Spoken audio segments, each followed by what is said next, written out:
Hello everyone, P from 41 here, and on the Messy Electronics bench today I have a rectifier board from a Coleman Powermate generator. Now this generator was brought to me because it was not producing power, and after some quick testing I found that there was no power going to the brushes, which are connected to these leads right here.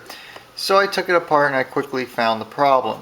Now as you can see, we have a melted solder joint on this connector, so as a result no power is making its way through this board and into the brushes.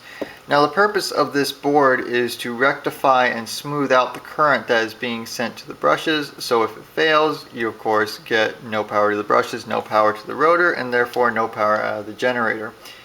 This is not an uncommon problem. These boards do tend to fail with some regularity. I've seen it a few times. Now you would think that we can just resolder this connector, but that might not necessarily be the case. You see, I've seen these melt solder joints. I've also seen them burn traces off. But usually that's a symptom of another problem on the board. Typically what will happen is either the capacitor or one of the diodes will fail, and that will cause the trace or a solder joint to get overloaded and it will either melt or burn out. So we can fix this, but we need to do some testing to make sure the rest of the components are okay. They do sell replacements for these boards, but they're all aftermarket. You can't really find any OEMs anymore. I found some on Amazon and on eBay. On eBay they claim that theirs is upgraded and is better. But if you want to save some money or you're just not comfortable with an aftermarket part, you can go ahead and fix your own. And now with our meter in diode check mode, we're going to go through and just test each one of the diodes. There's a little stripe on them indicating which way the current's supposed to flow. In this case it's on this end, so the current's supposed to flow that way. So we're going to go with our red probe on the end with the stripe, black on the other end. That way we're testing to see if it's allowing current to flow in the wrong direction. Just go through and test all of them. We got nothing, which is good. Now if you get a little bit of a reading which dissipates rather quickly, that's not a big concern because there is a capacitor in this circuit which can affect it. But right now we're getting nothing on all of them. So that means that none of them are shorted out, but while we're here, let's just make sure that they are flowing current properly. So you can see we're at about 560, and this will vary a little bit, but they should all be in about the same general ballpark.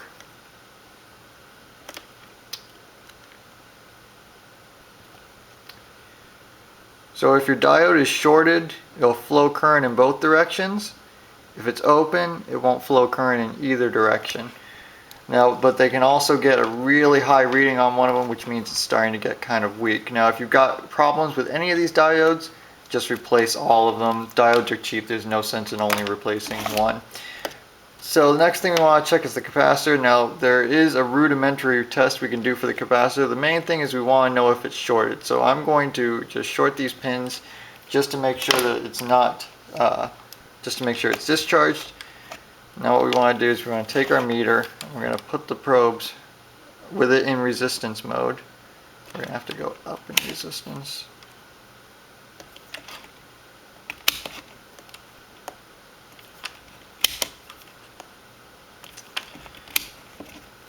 Okay.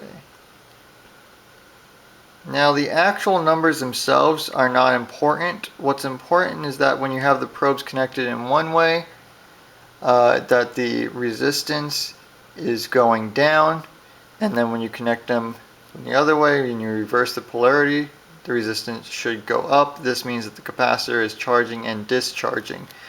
Now what you don't want to see is a resistance that stays constant. That means you have a shorted capacitor.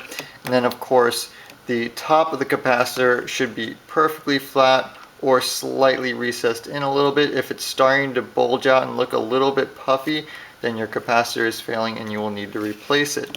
But surprisingly on this board everything checks out. There really isn't many components, it's just the diodes and the capacitor, but they all check out.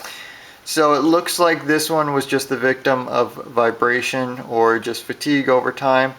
So what I'm going to do is I'm going to resolder that. We're also going to reflow a bunch of these. There's actually a questionable solder joint right here. So we're going to reflow all the joints, resolder that, put it back in the generator, and we should be good to go.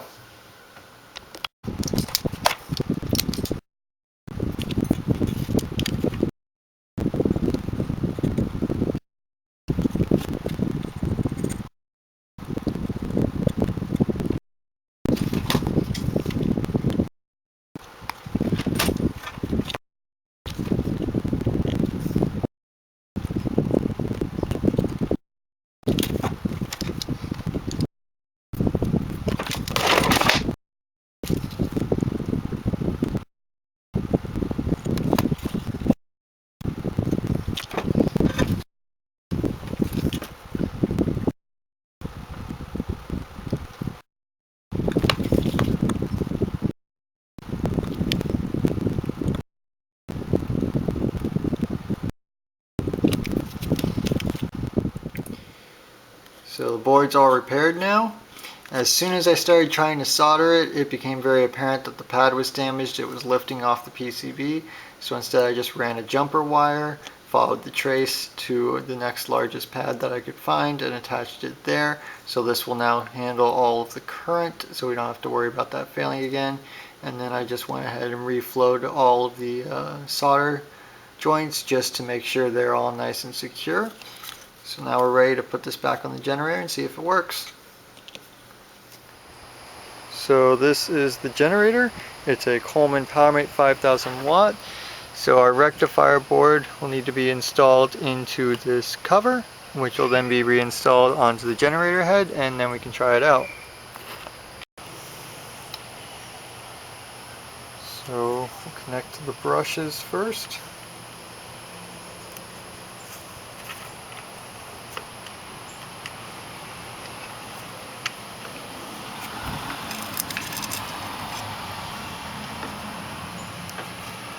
There's just 3 screws to hold it in.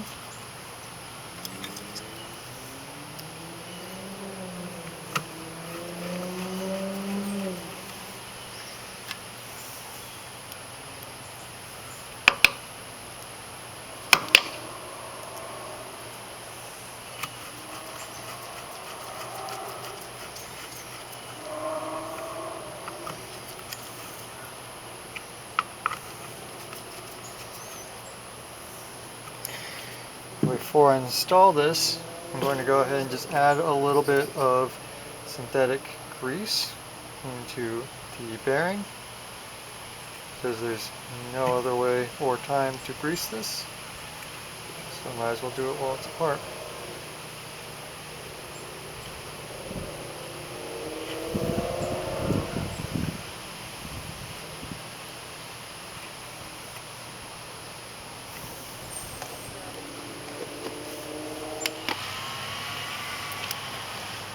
So this connector will connect to the bottom of the rectifier board. This is what sends AC current into the rectifier board. I'll just slide that on.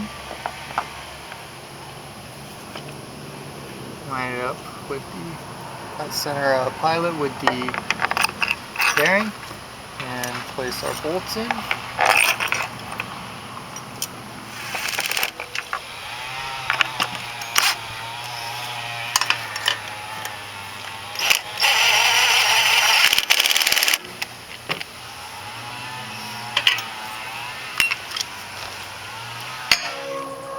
So now we'll fire it up, see if it's producing power.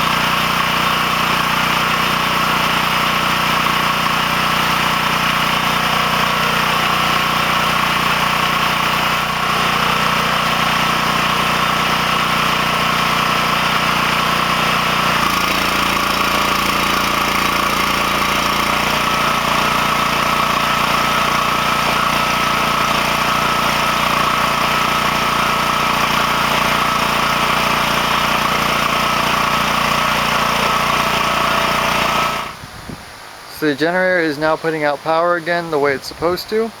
I plugged that blower into it to put some load on it and make sure that the electrical system would continue to function once it had a load on it. Now that blower is actually meant for inflatables, and that's what this generator normally runs.